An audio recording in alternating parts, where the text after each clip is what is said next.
में प्रशासनिक अधिकारी और मैजिस्ट्रेट लोग जाप के बाद दशांश हवन करते हैं और बताते हैं कि इतना लाख मंत्र जप करना चाहिए। मैं जाप करता हूँ, गिनती और हवन नहीं करता, मेरा क्या होगा? ऐसा इनका भाव है महाराज जी। क्यों दशांश हवन करे? सर्वस्व हवन कर दे, दशांश क्यों हवन करे? परमात्मा प्राप्ति दशांश हवन से होती है क्या? ये कोई राजकीय टैक्स है क्या कि 100 में 30 रुपया देना पड़ेगा? अरे भगवान का सर्वस्व है, बस यही तो समझ नहीं आती ना। देखो, अधर्माचरण का बल मिलेगा इससे, इस सूत्र से जो हम कह रहे हैं उसको सूक्ष्मता से समझो। अधर्माचरण का बल मिलेगा इससे, सिद्धांत को समझो। दशांश नहीं, सर्वतो भावेंगे भगवान की संग। मैं ये मन आदत स्व मई बुद्धि निवेश है, भगवान आदेश कर रहे हैं, मन मेरे में लगा दे, बुद्धि मेरे। दशांश क्यों? सर्वस्व अर्पण आपका। अब आपका है तो मैं ढूंढ लूं क्या? आपने दिया है, धर्म पूर्वक चलो। 100 रुपया किसी के बेईमानी मत लो, चवन्नी किसी को मत दो, भगवत प्राप्ति हो जाएगी। हम जो कह रहे हैं उसको समझो। जानते हो या धर्मी है, 50 लाख देगा, हम इसे जितवा देंगे, तो 50 लाख में तुम दशांश नहीं कुछ भी करो, तुम्हारा सर्वनाश करेगा। आगे चल के देख लेना, तुम्हारे स्वास्थ्य का, तुम्हारे विचार का, तुम्हारे परिवार का अगर अशांति और चिंता का जाल ना बिछा दे तो बताना, आगे चल के देख ले। कोई भी हो, अंतिम समय मन पचित ही है, अवसर बीते। ये दशांशों से कुछ नहीं होता। मैं ये मन आदत स्व मई बुद्धि निवेश है, जो हम कह रहे हैं उस बात को समझो। हाँ, 4 रोटी हमारे पास है, कोई भूखा नजर आ रहा है, ए भाई आज तो ये पाले, आज मैं उपवास कर लूंगा, ये बात धर्म की बात। कोई बीमार है, हमारी जेब में है 100-500 हमारे खर्चा के लिए, ए भाई चलो तुम्हारी मौशरी करवा देते हैं। बात समझना ना, हविष्यान्न शुद्ध है ना वायुमंडल शुद्ध है कि यज्ञ के द्वारा आप भगवत प्राप्ति कर लें। आज का समय नहीं है, हविष्यान्न शुद्ध नहीं है। बहुत बहुत बिरले कोई मंत्रवेत्ता, बहुत बिरले कोई हविष्यान्न। इसलिए भगवान नाम जप करो, धर्म पूर्वक कमाओ, बेईमानी का पैसा मत छुओ, आपको भगवत प्राप्ति हो जाएगी, जिससे मंगल होना। इस बात को समझो। आज इस बात को बहुत प्रचार प्रसार किया जाता है, क्योंकि नाम जब महाराज जी लोग करते हैं, बताते हैं कि मैंने 1 लाख जब किया, मैं तो नाम गिनती करता नहीं हूं, इसलिए मैंने पूछा। बढ़िया है, अगर गिनती ना करो तो सरकारी खजाने में तो जमा ही हो रहा है। भगवान को बताने की जरूरत है कि तुम कितने जप कर रहे हो। ये तो नए साधक की रुचि बढ़ाने के लिए, अभिमान बढ़ाने के लिए थोड़ी है कि पोस्टर में छपवा दे या माइक से बोले कि 1 लाख जप करता हूं, तो क्या हुआ? वो बोलो जो आज तक किसी से बोला नहीं, वो भी तो बोलो साथ में माइक से।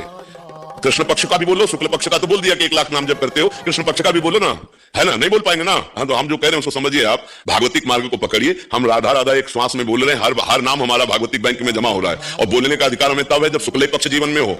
चरित्र लिखा जाता है किसी का तो शुक्ल पक्ष का लिखा जाता है, कृष्ण पक्ष का तो जाने मोरी छाती, दूसरा नहीं जानता, ध्यान रखना। तो ये जो हम बोल देते हैं ना, वृंदावन गए 100 संतों को पवा के आए, तो ये तो माइक से बोल देंगे, लेकिन और कुछ जो पीछे पूरे जीवन चरित्र में कोई नहीं जानता, उसको बोलो तो बहादुर समझे, माइक में कोई नहीं बोलेगा। तो हम अंदर की बात समझो। भगवान सर्वांतर्यामी जानते हैं, एक एक नाम आपका सुन रहे हैं, एक एक आचरण वो आपके देख रहे हैं। सच्चे आचरण करो, बेईमानी कदापि मत करो। अगर पद में हो, जान गए हो कि अधर्म आचरण करने वाला ये दोषी है, तो किसी भी स्थिति में दोषी को बख्शा ना जाए, किसी प्रलोभन से या किसी भय से। अगर प्रलोभन से लेकर फिर दशांश आप कीजिएगा तो वो दशांश आपकी रक्षा नहीं कर पाएगा, वो महात्मा आपकी रक्षा नहीं कर पाएगा। हरे शिष्टम शोकन हरे सो गुरु घोर नरक मा भरे। ये बहुत समझने का विषय है। सत्य मार्ग जो होता है वो लेन देन से निपटता नहीं है, सत्य में चलना पड़ता है। भगवान ने दशांश की मांग की है, गीता में कहीं पढ़ के देखो। उनकी मांग मन मना भव मद भक्तो माद्यादि माम नमस्कुरु। भगवान की बात पर अनन्य चेता सततम यो माम स्मृति नित्य सा तस्याहं सुलभापान अनन्य चिंतयन्तो माम एदना परिपास। जहां देखो अनन्य चिंतन करो मेरा, भगवान ये आदेश करे। भगवान को आपका मन चाहिए और खूब नाम जप करो और सच्चाई से धर्म पूर्वक आचरण करो। किसी को देव ना दो, कोई फर्क नहीं पड़ता। हाँ, भूख लगी भोजन पवा दो, बीमार दिखाई दे रहा दवाई करवा दो, उसमें तुम्हारी मनुष्यता है, उसमें तुम्हारी दैवी भावना है, सुख देने की भावना है, उसमें गर्व करने की क्या जरूरत है? बात हमारी समझ करो, बढ़िया है। लेकिन बेईमानी करके हवन करो तो हम कह रहे हैं कि उसमें उद्धार नहीं होगा। राख में किया हुआ हवन माना जाता है जो धर्माचरण करके ऐसे आचरण करता है, ध्यान रखना। तो जैसे राख में आहुति दो, कोई फल नहीं मिलता, ऐसे जानते हो कि तुम पापाचरण धर्माचरण किए हो और फिर उसका हवन तो देवता ले लेंगे क्या? नहीं, ऐसे नहीं होता। धर्म पूर्वक की हुई कमाई का दशांश जब हम भगवत भाव से अर्पित करते हैं गृहस्थी में, तो वो बात अलग बात है, अधर्माचरण। तो उसके लिए ऐसी जब सेवा उपस्थित हो जाए तब ध्यान रखना। सेवा उपस्थित, आपको ऐसा कोई घटनात्मक स्थल मिला जहां कोई तड़प रहा है, मतलब एक्सीडेंट हो, कोई उठाने आप कीजिए, अब प्राणपन से आपको उठाना पड़ेगा उससे, ये आपका कर्तव्य है। उसको आजकल जानते हो क्या, शीशा खोला, मोबाइल से वीडियो बनाया और निकल गए। ये आज का समाज है। चाहिए कि उतरो, अब उसको भय नहीं सताना चाहिए कि कहीं हमी को आरोप नहीं। सत्य भगवान है, इस समय मेरा कर्तव्य है, रुपया लगेगा, जो भी जैसी परिस्थिति होगी देखा जाए, पहले इसका परोपकार। अब आया परोपकार का हिसाब। सामने तुम्हारे मान लो कोई बड़े अधिकारी हो, आप न्यायाधीश हो, सामने रो रहा है कि मैंने गलत नहीं किया, और साक्ष्य भी ऐसा लग रहा है कि गलत नहीं किया, लेकिन आपको प्रलोभन या भय के द्वारा गलत न्याय करना पड़े, तो आप कितना भी हवन कर लो, नहीं तुम्हारी छाती जलेगी, तुम्हें अधर्माचरण का दंड भोगना पड़ेगा। वहां सुहा करने से नहीं होगा कुछ। सत्य पे चलने वाले के लिए कोई भी बाधा नहीं है, कोई किसी की ताकत नहीं है कि सत्य को झुका सके। ध्यान रखना, थोड़ी समय के लिए भय उपस्थित हो सकता है, लेकिन भगवान का नाम सत्य नारायण है। वो सत्य के पक्ष में खड़े होते हैं और विनाश करवा दिया सत्य धर्मी कौरवों का। करवा दिया ना, थोड़ा दुख मिला, 12 वर्ष का वनवास, 1 वर्ष का ज्ञान, लेकिन हस्तिनापुर के चक्रवर्ती सम्राट पर धर्मात्मा महाराज धर्मराज युधिष्ठिर ही विराजमान हुए। इसलिए मुझे लगता है हम किसी के देखा देखी नहीं, हमें धर्म से चलना है, भगवान में मन लगाना है और कर्तव्य को पूजा समझना है। अगरबत्ती तुम एक मत लगाओ और अपने कर्तव्य का पालन करो, भगवत प्राप्ति होगी। और तुम एक पूरी पैकेट रोज अगरबत्ती लगाओ और अधर्माचरण करो, भगवान मिल जाए तो मुझे बता देना। भगवान तुम्हारी खुशबू जो भगवान को अगरबत्ती से देना चाहते हो, तुम्हारे भाव की है, तुम्हारे भाव तो दुर्गंध युक्त है, तो बाहरी खुशबू सच्चिदानंद भगवान के श्रीअंग की गंध के आगे दुर्गंध है। चाहे जितना बढ़िया इत्र हो, अगर आपका भाव शुद्ध नहीं है तो वो इत्र भगवान के लिए दुर्गंध के समान है। और आपका भाव है बढ़िया, हम भगवान की आज्ञा से चलते, धर्म में चलते, आप आरती नहीं करते हो, आप अगरबत्ती नहीं लगाते हो, तो भी आपको भगवान की प्राप्ति होगी। भगवान अंदर की बात को समझते हैं। अब बाहर से खूब आरती करो, सोने का मुकुट चढ़ाओ, दूसरों के साथ छल कपट और धर्म आचरण करो, हमारे भगवान कभी प्रसन्न नहीं होंगे। दुर्योधन ने किया था बहुत बड़ी व्यवस्था भगवान की, जब संधि के लिए गए थे, एक बूंद पानी नहीं पिया, एक दाना अन्न नहीं खाया और विदुरानी के घर गए थे और वहां मांग करके भगवान ने पाए तो प्रेम दशा में विदुरानी जी को ज्ञान ही नहीं रहा कि क्या पवाना चाहिए, तो गूदा फेंक रहे, छिलका पवा रहे और भगवान छिलका पा रहे। देखो ना हमारे भगवान के स्वभाव। ऐसा हो तो ये करोड़पति अरबपति के घर भगवान बैठे रहे, बाबा जी के पास क्या को आ गए और यार अरबपति की क्या जरूरत है, लक्ष्मीपति है, खुद लक्ष्मी जी पैर दापती रहती। भावोत्सवेन आज तक भगवान ने अगर स्वाद बखान के पाया तो सुदामा जी के तंदुल, सवेरी जी के बेर और विदुरानी जी के जैसे। हाँ, जब कोई गरीब दैन्य भाव से भगवान को, तो गरीब निवास भगवान उसके, और जहां अहंकार भरा तो भगवान का भी भोग नहीं लगाते, अहंकारी का भगवान भोग स्वीकार नहीं करते, दैन्य भाव को भगवान से, ये दीन प्यारे वेद पुकारे द्रवो श्री भगवान। तो हमें लगता है कि आंतरिक सुधार के लिए हमें नाम जप करना चाहिए और शास्त्र सम्मत आचरण करने चाहिए। क्यों? इसी से सब काम हो जाएंगे। हाँ, शास्त्र सम्मत आचरण और भगवान नाम जप, और गिनने की जरूरत नहीं है, वो गिन रहे है ना।